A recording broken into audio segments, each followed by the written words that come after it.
pengaruh Hindu-Buddha terhadap kebudayaan Indonesia. Sebelum Hindu-Buddha masuk ke Nusantara, Indonesia sudah memiliki kebudayaan sendiri. Kemudian, setelah Hindu-Buddha masuk, terjadi proses perpaduan dua budaya. Masuknya kebudayaan dari Hindu-Buddha ke Indonesia menyebabkan akulturasi dengan kebudayaan lokal yang sudah ada.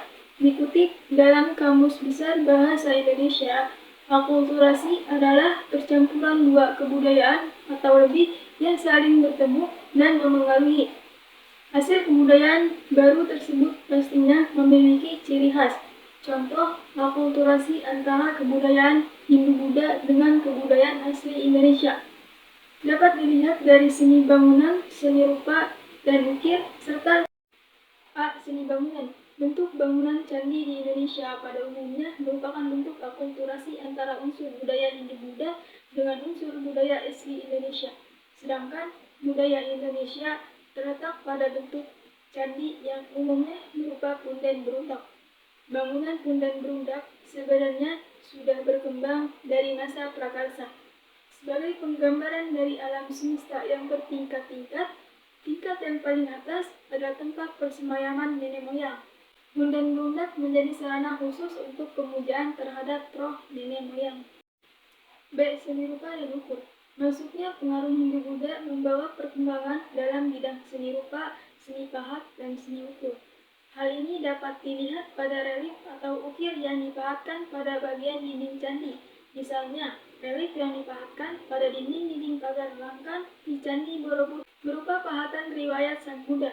Di sekitar Sang Buddha terdapat lingkungan alam Indonesia seperti rumah panggung dan burung merpati. C. Sastra dan aksara. Berkembangnya karya sastra, terutama yang bersumber dari Mahabharata dan Ramayana, melahirkan seni pertunjukan wayang kulit. Isi dan cerita pertunjukan wayang kulit banyak mengandung nilai-nilai yang mendidik. Cerita dalam pertunjukan wayang kulit berasal dari India, tetapi wayangnya asli dari Indonesia. Selain itu, ada pula tokoh pewayangan yang khas Indonesia. Misalnya, tokoh-tokoh Punakawan seperti Semar, Gareng, Bagong, dan Petruk. Tokoh-tokoh ini tidak ditemukan di India. Perkembangan sastra ini didukung oleh pengguna bahasa Sanskerta dan huruf-huruf India, seperti Pallava, Pranagari, dan Dewanagari. 1. Teori masuknya agama Hindu-Buddha ke Indonesia. Masuknya agama dan kebudayaan Hindu-Buddha di Indonesia pada masa lampau telah banyak mempengaruhi berbagai aspek kehidupan masyarakat Nusantara. Kendati kemudian, kisah tentang bagaimana proses masuknya agama dan kebudayaan ini di masa lampau masih menjadi misteri. Dugaan yang diutarakan oleh para ahli tentang teori masuknya kebudayaan Hindu-Buddha ke Indonesia berdasarkan bukti-bukti ditemukannya masing-masing juga banyak sekali. Berikut ini dugaan teori-teori tersebut. Seperti dikutip dari buku Pengetahuan Sosial Sejarah PT 3 Sarangkai tahun 2011. Teori masuknya Hindu-Buddha terhadap kebudayaan Indonesia adalah sebagai berikut. Yang pertama, teori Brahmana. Yang kedua, teori Waisa. Yang ketiga, teori Ksatria. Yang keempat, teori arus balik. Dan yang kelima adalah teori Sudra. B. Pengaruh Hindu-Buddha dalam bidang seni bangunan. Pengaruh kebudayaan Hindu-Buddha dalam bidang arsitektur atau seni bangunan dapat kita lihat dengan jelas pada candi-candi. Ada beberapa perbedaan fungsi antara candi dalam agama Hindu dan candi dalam agama Buddha. Dalam agama Hindu, candi difungsikan sebagai makam.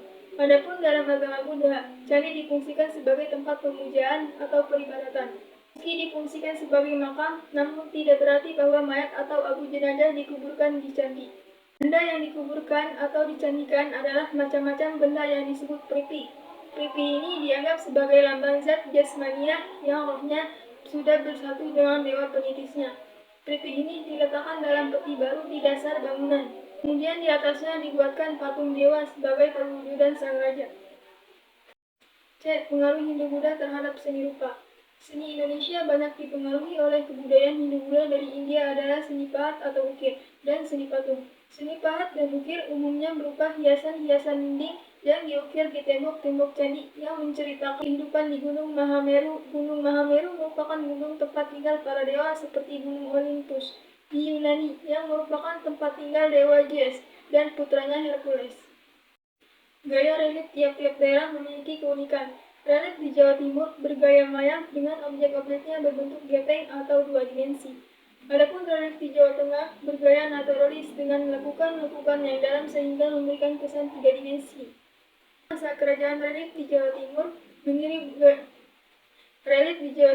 meniru gaya Jawa Tengah dengan memberikan latar belakang pemandangan sehingga tercipta kesan tiga dimensi. Relief-relief yang penting sebagai berikut. Yang pertama adalah relief Candi Borobudur, menceritakan Kormanit Hangga, menggambarkan perbuatan manusia serta hukuman-hukumannya sesuai dengan Gandaluna, Sudana mencari ilmu. Yang kedua, relief Candi Roro Jonggrang, menceritakan kisah Ramayana dan Kresnayana. Seni patung yang berkembang umumnya berupa karung atau arca raja ada di sebuah candi. Raja yang sudah meninggal dimuliakan dalam wujud arca dewa. Contoh seni patung hasil kebudayaan Hindu-Buddha kini dapat kita saksikan di Candi Prambanan adalah Roro Jonggrang dan di Museum Mojokerto, Jawa Timur. Salah satu koleksi museum tersebut yang terindah adalah patung Airlangga, perwujudan Wisnu, dan patung Kendendes. D. Pengaruh Hindu-Buddha dalam bidang seni sastra. Perkembangan pengaruh Hindu-Buddha di Indonesia juga membawa perkembangan besar pada bidang sastra. Karya sastra yang mereka bawa, yakni kitab Ramayana dan Mahabharata, telah memperkaya khasanah epos dalam pewayangan Indonesia. Hanya kedua kitab itu juga memicu beberapa pujangga Nusantara untuk menghasilkan karya sendiri. Beberapa kasus sastra yang muncul setelah adanya pengaruh Hindu-Buddha di Indonesia, misalnya kitab Arjuna Wiwaha karya Empu Karni, kitab Sota Soma karya Empu Tatular, dan kitab Negara Karta Agama karya Empu Prapanca.